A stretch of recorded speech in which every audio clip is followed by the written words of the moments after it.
भारत में धर्म की स्वतंत्रता को लेकर भारत का संविधान कई प्रावधान करता है, जैसे अनुच्छेद 25 कहता है कि किसी भी व्यक्ति को धर्म को मानने, आचरण करने और उसके प्रचार करने की स्वतंत्रता होगी। प्रचार करने की स्वतंत्रता है, लेकिन प्रलोभन, लालच या भय दिखाकर धर्मांतरण करने की स्वतंत्रता नहीं है। दूसरी बात, भारत का संविधान स्वतंत्रता तो देता ही है, लेकिन सार्वजनिक व्यवस्था, नैतिकता और स्वास्थ्य के अधीन होगी। इसके बाद आर्टिकल 26 है, धार्मिक मामलों के प्रबंधन का अधिकार देता है।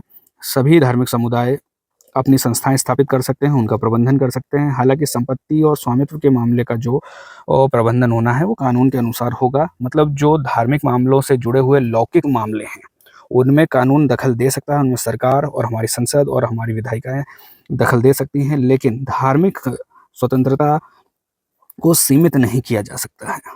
अनुच्छेद 27 कहता है कि ऐसा कोई भी कर नहीं लगाया जाएगा जिसका उपयोग किसी खास धर्म के प्रचार के लिए किया जाता हो। आर्टिकल 28 कहता है कि राज्य द्वारा पोषित शिक्षण संस्थानों में धार्मिक शिक्षा नहीं दी जाएगी। लेकिन यदि कोई ट्रस्ट है और ट्रस्ट ने कोई शिक्षण संस्थान स्थापित किया है तो वहां धार्मिक शिक्षा दी जा सकती है और किसी भी छात्र को उसकी इच्छा के विरुद्ध किसी भी प्रार्थना में खड़ा नहीं किया जाएगा। कुछ दूसरे भी प्रावधान हैं, जैसे आर्टिकल 15(1) कहता है कि धर्म के आधार पर भेदभाव नहीं किया जाएगा, राज्य धर्म के आधार पर भेदभाव नहीं करेगा। आर्टिकल 16(2) कहता है कि धर्म के आधार पर सार्वजनिक रोजगार में यानी सरकारी नौकरियों में भेदभाव नहीं होगा। अनुच्छेद 29 कहता है कि अल्पसंख्यकों के हितों का संरक्षण करने के लिए जैसे कि भाषा, लिपि और संस्कृति का संरक्षण करने का अधिकार अल्पसंख्यकों के पास होगा। और आर्टिकल 30 कहता है कि अल्पसंख्यकों के पास अपने शिक्षण संस्थान स्थापित करने का और प्रशासित करने का अधिकार होगा। आर्टिकल 44 इनडायरेक्टली रूप से धर्म की स्वतंत्रता से जुड़ा हुआ है। जब भी बात की जाती है समान नागरिक संहिता की, तो उसके विपक्ष में धर्म की स्वतंत्रता के अधिकार की बात की जाती है, क्योंकि भारत में फौजदारी कानून मतलब क्रिमिनल लॉज तो सबके लिए एक जैसे हैं, लेकिन जो पर्सनल लॉज हैं जैसे शादी का, जैसे तलाक का, जैसे गोद लेने का, जैसे उत्तराधिकार के जो मामले हैं वो धर्म के हिसाब से कुछ पर्सनल लॉज हैं उनके हिसाब से डील किए जाते हैं। मौलिक अधिकारों में भी धार्मिक भाषाई विविधता के सामंजस्य और भाईचारा बढ़ाने की बात कही गई है। यह हमारा कर्तव्य है कि हम भारत में सामंजस्य और भाईचारा बढ़ाएं। बीएनएस की बात करें तो धारा 299 कहती है कि धार्मिक भावनाएं आहत करने और जानबूझकर दुर्भावनापूर्ण कृत्य करने वाले लोगों को 3 साल की सजा या जुर्माना या दोनों का प्रावधान है।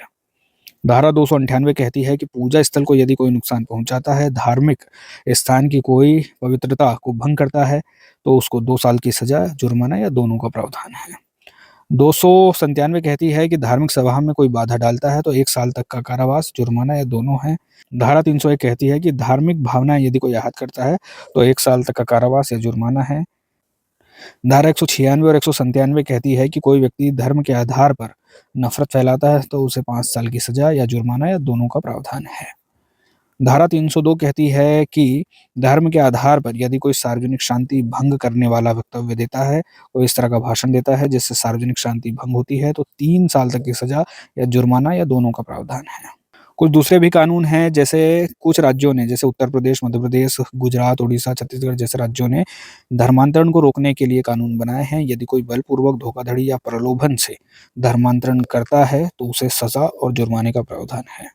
यूएपी एक्ट में भी कोई भारत की एकता, संप्रभुता और अखंडता के खिलाफ कार्यकर्ता पाया जाता है तो उसे इस कानून के तहत डील किया जाता है। जनप्रतिनिधित्व अधिनियम 1951 कहता है कि चुनावों में धर्म का उपयोग करने पर उसे भ्रष्ट आचरण माना जाएगा और उसके खिलाफ कार्रवाई की जाएगी। और प्रशासन की तरफ से भी प्रिवेंटिव डिटेंशन, इंटरनेट बंद करने जैसी कुछ फैसले लिए जा सकते हैं यदि कोई धार्मिक भावनाएं आहत करने की कोशिश करता है, अशांति फैलाने की कोशिश करता है तो।